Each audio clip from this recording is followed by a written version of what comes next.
కొద్ది స్టడీ జరగండి, స్టడీ జరగండి.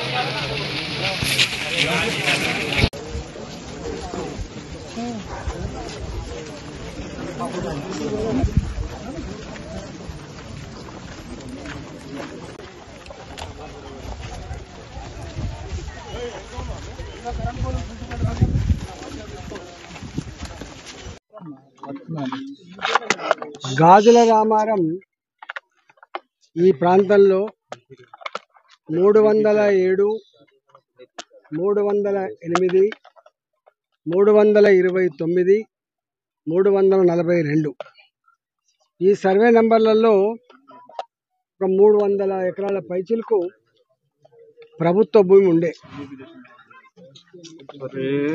తాతలు, తండ్రులు, ఇవాల్టి పిల్లలు ఇవన్నీ కూడా గుట్టలతో చెట్లతో మనుషులు అడుగుపెట్టే ప్రాంతం కాదు ఇది.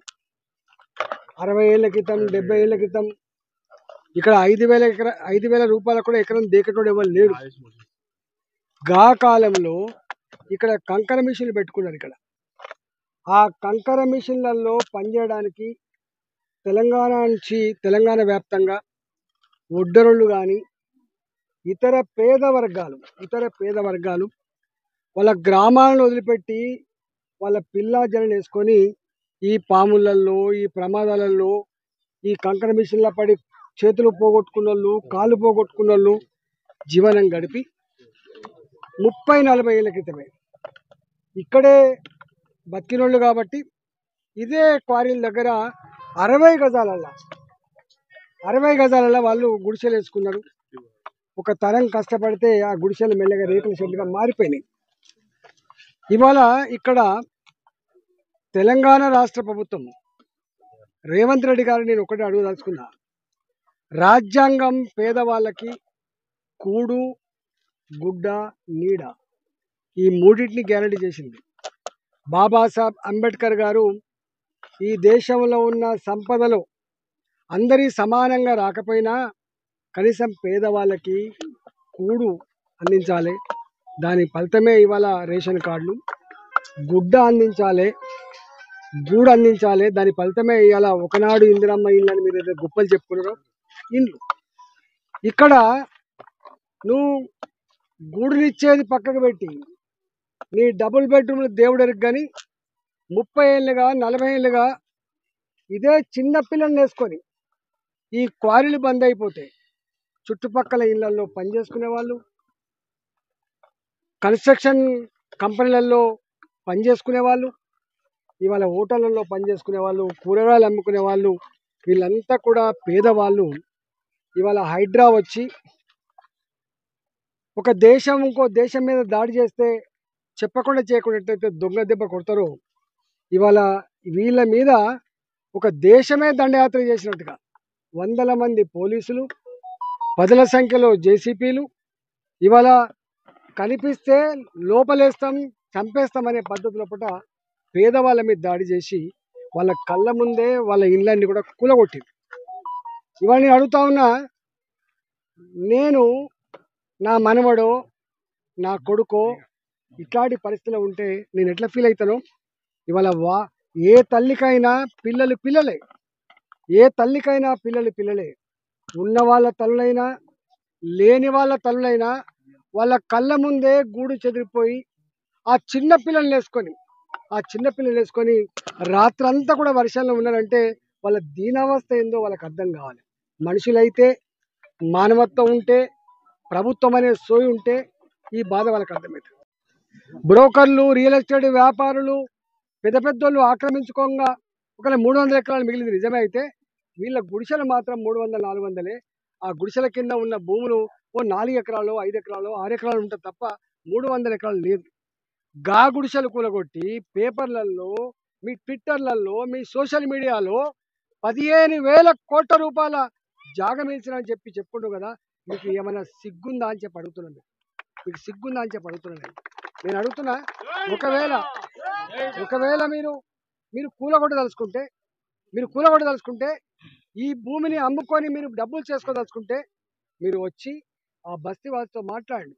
ఇక్కడ 5 బస్తీలు ఉన్నాయి. ఇక్కడ నరసింహ బస్తీ అని, సాయి నగర్ బస్తీ అని, గాలిపోచమ్మ బస్తీ అని, బాలయ్య బస్తీ అని, ఏ 5 బస్తీలు అయితే ఉన్నాయో బస్తీ పెద్దలతో మాట్లాడి, అయ్యో మీరు ఇక్కడ ఈ తాడి చెట్టు లోతు గొయ్యిలల్లా పిల్లలకు ప్రమాదం ఉంటుంది, మీకు ప్రమాదం ఉంటుంది అని చెప్పి నిజంగా నీకు మానవత్వం ఉంటే వచ్చి వాళ్ళ మీకు అమ్మ మీకు ఇంతకంటే మంచి డబుల్ బెడ్రూమ్ ఇస్తాం, ఇంతకంటే మంచి జాగాలు మీకు భూములు ఇస్తామని చెప్పి కౌన్సిలింగ్ చేయాలి.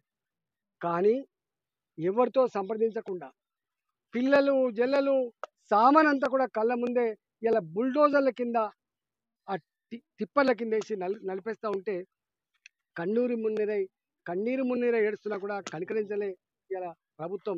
అంటే ఎంత నిజాం సర్కారోడు కూడా ఆనాటి రాజులు కూడా ఇంత నీచంగా లేకుండొచ్చు, అలాంటి పరిస్థితి ఉంది. నేను ఈ ప్రభుత్వాన్ని హెచ్చరిస్తా ఉన్నా, మీరు హైడ్రా సంస్థ పెట్టుకున్నారు. హైడ్రా సంస్థ పెట్టుకున్న నాడు ప్రజలు ఆశించిండ్రు ప్రభుత్వ భూములలో పెద్ద పెద్ద బిల్డర్లు కట్టుకున్న వాటిని కూల్చేస్తారు అనుకున్నాం. మీరు ప్రభుత్వ స్థలాలలో పెద్ద పెద్ద దుర్మార్గులు నాయకుల వాటిని కూల్చేస్తారు అనుకున్నాం. కానీ మీ హైడ్రా పేదోళ్ళ ఇళ్ళను కొలగొట్టి పేదోళ్ళ కన్నీళ్లతో చెలగాట మారుతారని చెప్పి మేము ఎక్స్పెక్ట్ చేయలే. ఇలా రంగనాథ్ మరి ఎందుకు ఆయన ఏం ఆదేశాలు ఇచ్చిండో, తన కిందున్న అధికారులు ఏం చేసిండ్రో కానీ ఇవాళ వచ్చి చూడు. ఇవాళ నేను అడుగుతున్నా, మీకు ఒకవేళ నిజంగానే కనుక పాత వాళ్ళు కాదు కొత్త వాళ్ళు కూడా వేసుకుంటారు కావచ్చు. ఇలా ఎంత వేసుకున్నారు? ఇలా హైటెక్ సిటీలో 100 ఎకరాల భూములు కబ్జా పెట్టేవాళ్ళు లేరు.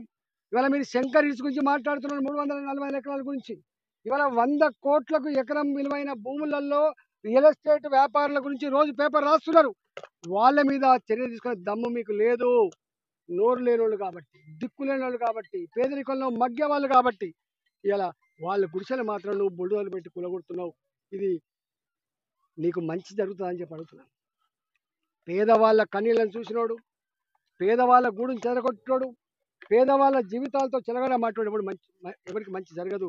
వాళ్ళు చెప్తున్నారు, మా పిల్లలు ఫస్ట్ తరం మేము ఎవరైనా చదువుకోలేదు సారు, మా తాత చదువుకోలే, మా నాన్న చదువుకోలే, మా పిల్లలు ఇవాళ చదువుకుపోతున్నారు. ఆ పిల్లల పుస్తకాలు కూడా తీయలేదు. ఆ పిల్లల్ని చూస్తుంటే దుఃఖం వస్తుంది. అసలు ఆ పిల్లల్ని చూస్తే దుఃఖం వస్తుంది. అసలు ఎట్లుంటున్నారా మీరు ఇక్కడ అంటే మాకు వేరే దిక్కు అంటే కరెంటు లేదు, కరెంటు తీసేసినావు, తాగే నీళ్లు తీసేసినావు. ఏంటిది? వీళ్ళు ఎవరు? వీళ్ళైనా పరాయి పాకిస్తాన్ వాళ్ళ, వీళ్ళైనా బంగ్లాదేశ్ వాళ్ళ? మీరు భారత మాత బిడ్డలు కాదా వీళ్ళు? తెలంగాణ బిడ్డలు కాదా వీళ్ళు? బతుకు తెర కోసం వచ్చిన వాళ్ళు కాదా? ఒకవేళ నీ కుటుంబానికి ఇది జరిగితే, నా కుటుంబానికి ఇది జరిగితే ఇలా మీరు ఎట్లా ఫీల్ అవుతారో ఆలోచించండి.